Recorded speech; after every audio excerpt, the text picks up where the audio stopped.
The man eating leopard of local Prayag. लेखक James Corbett. Episode 22। वह खौफनाक रात।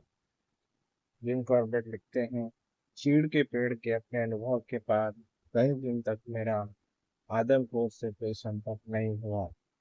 हालांकि मैंने खेतों से ऊपर के मैदान के आसपास जंगल में मीलों मील उसे ढूंढा, लेकिन उस उबड़ खाबड़ मैदान की तरफ न तो वह लौटा और न वह तेंदुआ जिसने उसकी जान बचाई। इन जंगलों से मैं परिचित था, और अगर आसपास तेंदुआ होता तो मैं पशु पक्षियों की मदद से उसका पता अवश्य लगा लेता। तेंदुए ने जब चीड़ के पेड़ से मेरी आवाज़ सुनी होगी तो वह कहीं दूर से इधर आई होगी। वह जितनी अधीर लगती थी, उससे भी अंदाजा होता था कि वह दूर से आई थी, और उस नर तेंदुए को मिल जाने पर, जिसे पाने में मैंने उसकी मदद की थी, वह उसे साथ ले अपने इलाके में चली गई होगी। नर तेंदुआ अब अकेला लौटेगा, और चूंकि बाएं किनारे के लोग सतर्कता बरत रहे हैं, इसलिए उसे यहाँ शिकार मिलने में कठिनाई होगी। तब वह शायद अलकनंदा के दाहिने किनारे जाना चाहेगा। यह सोचकर कुछ रातें मैंने रुद्रप्रयाग के पुल पर चौकसी करने में बिताई। पुल पे बाएं किनारे से पहुंचने के लिए तीन रास्ते थे। एक रास्ता दाहिनी ओर से पुल के चौकीदार के घर के पास से था, और चौथी रात मैंने तेंदुए को चौकीदार के कुत्ते को मारते सुना। यह अज्ञात नस्ल का छोटा सा जानवर जब कभी मैं वहां से गुजरता, मेरा स्वागत करने के लिए दौड़ के बाहर आ जाता था। वो कभी कभार ही भौंकता था, लेकिन उस रात वह 5 मिनट तक भौंकता रहा, और अचानक एक चीख के साथ उसका भौंकना बंद हो गया। इसके बाद घर के अंदर से चौकीदार के चिल्लाने की आवाज आई, और फिर चुप्पी छा गई। पुल के किनारे से कंटीली झाड़ियों को हटाकर रास्ता खोल दिया गया था, और हालांकि शेष रात में ट्रिगर पर उंगली रखे लेटा रहा, लेकिन तेंदुए ने पुल पार करने की कोशिश नहीं की। कुत्ते को मारने के बाद उसे सड़क पर पड़ा छोड़कर वह पुल की गुंबज की तरफ आया था। यह बात मुझे अगली सुबह उसके पग मार्क्स को देखकर पता चली। जिस दिशा में वो बढ़ रहा था, अगर 5 कदम और बढ़ता तो वह पुल पर पहुंच जाता, लेकिन 5 कदम पहले ही वह दाएं मुड़ गया, और पगडंडी पर ऊपर कुछ बाजार की तरफ जाने के बाद बाईं तरफ यात्रा वाले मार्ग पर चलने लगा। 1 मील बाद मुझे उसके पग मार्क्स नहीं मिले। 2 दिन के बाद मुझे खबर मिली कि पिछली रात यात्रा मार्ग से 7 मील ऊपर एक गाय मारी गई है। ये संदेह था कि गाय आदमखोर ने मारी है, क्योंकि एक रात पहले जब कुत्ता मारा गया था, उसके बाद बाघ ने एक मकान का दरवाजा तोड़ने की कोशिश की, और यह मकान जहां अगली रात गाय मारी गई, उसके पास ही था। सड़क पर कई लोग मेरी प्रतीक्षा कर रहे थे, और यह सोचकर कि रुद्रप्रयाग से ऊपर पगड़ी चढ़ाई है, उन्होंने मुझे चाय पिलाई। जब उनमें से कुछ आम के पेड़ की छांव में बैठ के स्मोकिंग कर रहे थे और मैं चाय पी रहा था, उन्होंने मुझे बताया कि वह गाय पिछली शाम को पशुओं के झुंड के साथ कहीं लौटी थी, और जब सुबह उसकी तलाश की गई तो वह सड़क और नदी के बीच में मिली। उन्होंने मुझे वह किस्से सुनाए जब पिछले 8 सालों में उनमें से हर एक तेंदुए से बाल बाल बचा था। मुझे यह जानकारी ज्यादा इंटरेस्टिंग लग रही थी कि इस तेंदुए की दरवाजा तोड़ने की आदत, जिसमें वह प्राय सफल हो जाता था, 3 साल पहले शुरू हुई थी। इससे पहले वह उन लोगों से ही संतोष कर लेता था जो उसे खुले में मिलते या ऐसे घर में होते जहाँ दरवाजा खुला होता। उन्होंने कहा, अब ये शैतान इतना दुस्साहसी हो गया है कि जब दरवाजा तोड़ने में सफल नहीं होता तो मिट्टी की दीवार खोदकर अंदर से अपने शिकार को खींच लाता।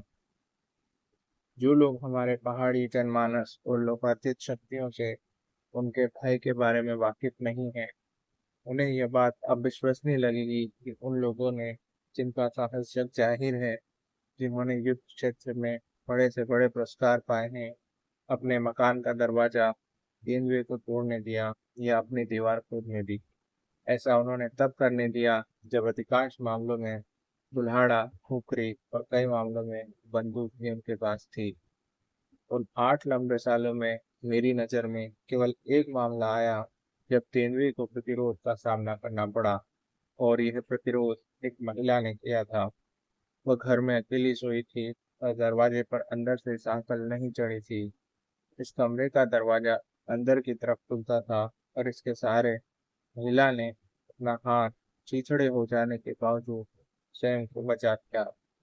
कमरे में घुसकर तेंदुए ने महिला का बायां पांव पकड़ा, और जैसे ही वह महिला को कमरे में घसीट रहा था, महिला के हाथ में थमाला आ गया।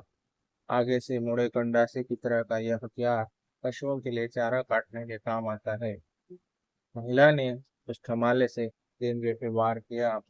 तेंदुए ने टांग नहीं छोड़ी तो वो दरवाजे से बाहर आ गया, और ऐसा करते हुए महिला ने अकेला या स्वयं ही दरवाजा बंद हो गया। जो भी हुआ हो, दरवाजे के एक तरफ महिला थी और दूसरी तरफ आदमखोर। आदमखोर ने पूरी ताकत लगाई, और महिला की टांग उसके शरीर से अलग हो गई। उस समय संयुक्त प्रांत विधान परिषद में मुकुंदी लाल गढ़वाल के प्रतिनिधि थे। वे चुनाव प्रचार दौरे पर अगले ही दिन पहुंचे और उस कमरे में एक रात गुजारी, लेकिन तेंदुआ नहीं आया। परिषद को भेजी एक रिपोर्ट में मुकुंदी लाल ने लिखा, 1 साल के अंदर तेंदुआ 75 लोगों को मार चुका है। उन्होंने आदमखोर को मारने के लिए सरकार से एक जबरदस्त अभियान चलाने के लिए कहा। मेरे साथ माधो सिंह के अलावा एक ग्रामीण भी था जो रास्ता दिखा रहा था। हम नीचे गाय की तरफ गए।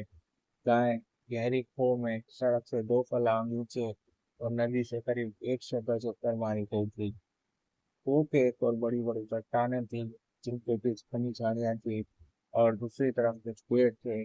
ये सब पेड़ बहुत छोटे थे और उन पर बैठा नहीं जा सकता था। उन पेड़ों के नीचे और शिकार से 30 गज की दूरी पे एक चट्टान थोड़ी खोखल थी, और मैंने इसी खोखल में बैठने का निर्णय लिया। माधो सिंह और ग्रामीण दोनों ने मेरे इस तरह जमीन में बैठने पर आपत्ति की, लेकिन क्योंकि मेरे रुद्रप्रयाग आने के बाद यह पहला पशु शिकार था जिस पर तेंदुए के सूरज छिपने तक आने की बहुत ज्यादा संभावना थी, इसलिए मैंने उनकी आपत्तियों को खारिज कर उन्हें वापस गांव भेज दिया। मेरी सीट सूखी और आरामदेह थी। पीछे पीठ टिकाने को चट्टान और आगे पांव छिपाने को एक छोटी झाड़ी थी।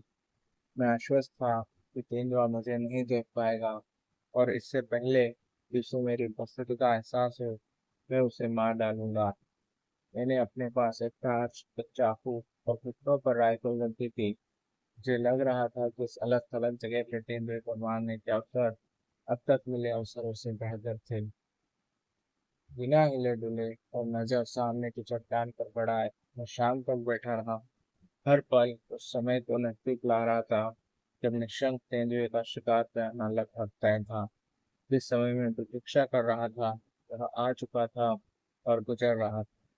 आदमखोर पे जिस समय मैंने आने की उम्मीद की थी, वह उसमें थोड़ा देरी कर रहा था, लेकिन इससे मुझे चिंता नहीं हो रही थी, क्योंकि मेरे पास टॉर्च थी और शिकार मुझसे केवल 30 गज की दूरी पर था। मेरा काम यही था कि निशाना सावधानी से लगाऊं, ताकि मुझे घायल जानवर से न निपटना पड़े।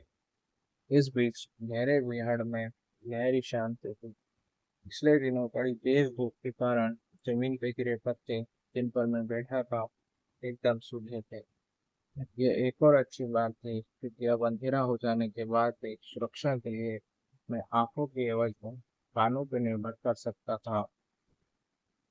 अंगूठे को टार्च के बटन पर और उंगली को टिकट पर टिकाए तो किसी भी उस दिशा में फायर करने के लिए तैयार था जहां से थोड़ी सी भी आवाज आती। तेंदुए का सामना तेंदुए के सामने नहीं आना अब असुविधाजनक लगने लगा था। कहीं ऐसा तो नहीं था कि किसी आड़ में बैठा हुआ पिछले घंटों में मेरी हर गतिविधि को देख रहा हो, रब मेरे गले में दांत कड़ाने की प्रतीक्षा में अपने होठों पर जीभ फेर रहा हो, क्योंकि उसे लंबे समय से मानव गोश्त खाने को नहीं मिला था। मुझे उसके नहीं आने का और कोई कारण नजर नहीं आ रहा था, और अगर मैं अपनी होम से बाहर निकालने का सौभाग्य प्राप्त कर सकूं तो जितना मुझे अपने कानों की मदद आज मिलेगी, उतनी शायद कभी नहीं। अंधेरा गिरने के बाद पूरा समय जो कि मुझे घंटों का महसूस हुआ, मैं अपने कानों को चौकन्ना किए रहा और यह भाप कर कि समय से पहले ही अंधेरा बढ़ता जा रहा है। मैंने आकाश की ओर नजर उठाई तो पाया कि घने बादल आसमान में फैलते जा रहे हैं और वे एक के बाद एक तारों को निगलते जा रहे हैं। कुछ ही देर बाद बड़ी बूंदें पड़नी शुरू हो गई और जहां अब तक पूरा मौन था, वहां आसपास अब आवाज और हलचल होने लगी थी। जिस अच्छे मौके का तेंदुआ इंतजार कर रहा होगा, वह आ गया था। मैंने जल्दी से अपना कोट उतारा और गर्दन पर लपेट लिया तथा बाजुओं से भली भांति गांठ मार ली। राइफल अब मतलब की नहीं थी, लेकिन बाघ का ध्यान बटाने के काम आ सकती थी। इसलिए मैंने इसे बाएं हाथ में ले लिया और चाकू को म्यान से निकालकर दाएं हाथ में मजबूती से पकड़ लिया। इस अफरीदी भौंक चाकू पर मुझे आस्था थी कि यह मेरा भी उसी तरह साथ देगा जिस तरह इसने अपने पिछले मालिक का साथ दिया था। जब मैं उत्तर पश्चिम सीमांत में हाउल में स्थित सरकारी भंडार से इसे खरीद रहा था और डिप्टी कमिश्नर ने मेरा ध्यान इस पे लगे एक लेबल और हत्थे पर लगी 3 खरोंचों की तरफ आकृष्ट किया था और बताया था कि इस चाकू ने 3 हत्याएं की हैं। स्वाभाविक ही था कि यह मिशन भयावह थे, लेकिन इसे हाथ में लेकर मैं खुश था। और जब बारिश तेज हुई तो चाकू पर मेरी पकड़ और मजबूत हो गई। सामान्य जंगली तेंदुआ बारिश पसंद नहीं करता और बारिश में आश्रय ढूंढने लगता है, लेकिन आदमखोर कोई सामान्य तेंदुआ तो था नहीं और उसे क्या पसंद क्या नहीं, वह क्या करेगा क्या नहीं, यह कोई नहीं जानता था। माधो सिंह मुझे छोड़कर अब वापस जा रहा था तो उसने मुझसे पूछा था कि मैं कितनी देर यहाँ बैठा रहूंगा। मैंने कहा था, जब तक मैं तेंदुए को मार नहीं डालता। इसलिए मुझे उससे सहायता मिलने की कोई उम्मीद नहीं थी, जबकि सहायता की मुझे इस समय सख्त जरूरत थी। मुझे रुकना चाहिए या चले जाना चाहिए, ये प्रश्न मुझे मत रहे थे और दोनों में से हर प्रश्न का एक सा निरुत्साहित करने वाला उत्तर था। अगर अब तक तेंदुए ने मुझे नहीं देखा था तो जहां पर मैं इस समय हूँ उस जगह को छोड़ना मूर्खता होगी, क्योंकि फिर उसे सामना शायद उस उबड़-खाबड़ मैदान में होगा जिसे पार कर ही यात्रा मार्ग तक पहुंचा जा सकता था। दूसरी तरफ अगले 6 घंटों तक बैठे रहना और हर पल यह सोचते रहना कि अभी हमला होने वाला है और मुझे ऐसे हथियार से सामना करना है जो मेरे लिए एकदम नया है, मेरे स्नायुओं पर इतना तनाव बना देते हैं कि जिसे सहने की उन्हें आदत नहीं थी। इसलिए मैं उठा और कंधे पर राइफल टिकाकर चल दिया। मुझे ज्यादा दूर नहीं, केवल करीब 500 गज जाना था कि जिससे आधा गीली मिट्टी वाला और आधा पत्थरों वाला रास्ता था जो नंगे पांव चलने वाले और पशुओं के क्रूर से सपाट हो गया था। आदमखोर कहीं उजाला देखकर मेरी तरफ न आ जाए, इसलिए मैंने टॉर्च नहीं जलाई और मैं एक हाथ में राइफल दूसरे में चाकू पकड़े चल रहा था। इस समय मेरा पोर पोर उतना ही सजग और जमीन से तादाद रखे हुए था जितना कि मेरे पांव। मैं रबर के जूते पहने हुए था और अंत में सड़क पे पहुंच ही गया। मैंने अंधेरे में पूरा जोर लगाकर गुटर गूं की आवाज की और एक क्षण बाद मैंने देखा कि सामने दूर ऊपर पहाड़ी पर गांव में एक दरवाजा खुला और माधो सिंह और उसका साथी हाथ में लालटेन लिए हुए प्रकट हुए। जब दोनों लोग मेरे पास पहुंच गए तो माधो सिंह ने बताया कि जब तक बारिश शुरू नहीं हुई थी उसे चिंता नहीं थी, लेकिन बारिश शुरू होने पर उसने लालटेन जला दी थी और वह दरवाजे पे कान लगाकर बैठ गया था।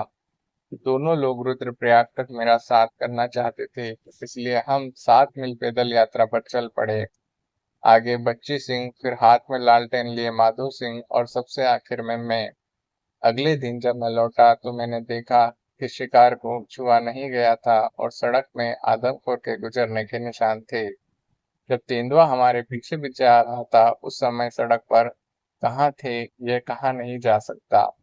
मैं उस रात को याद करता हूँ तो मुझे वह खौफनाक रात लगती है। मैं अनगिनत बार डरा हूँ, लेकिन इतना कभी नहीं जितना उस रात जब अप्रत्याशित बारिश ने मेरे सारे सुरक्षा कवच को गला दिया और मुझे एक हत्यारे के चाकू के भरोसे पर छोड़ दिया था। इस कहानी के अगले भागों को आप अगले वीडियो में सुन सकते हैं। तब तक के लिए चैनल को सब्सक्राइब कीजिए, लाइक कीजिए, शेयर कीजिए और हमसे जुड़े रहने के लिए बहुत बहुत धन्यवाद।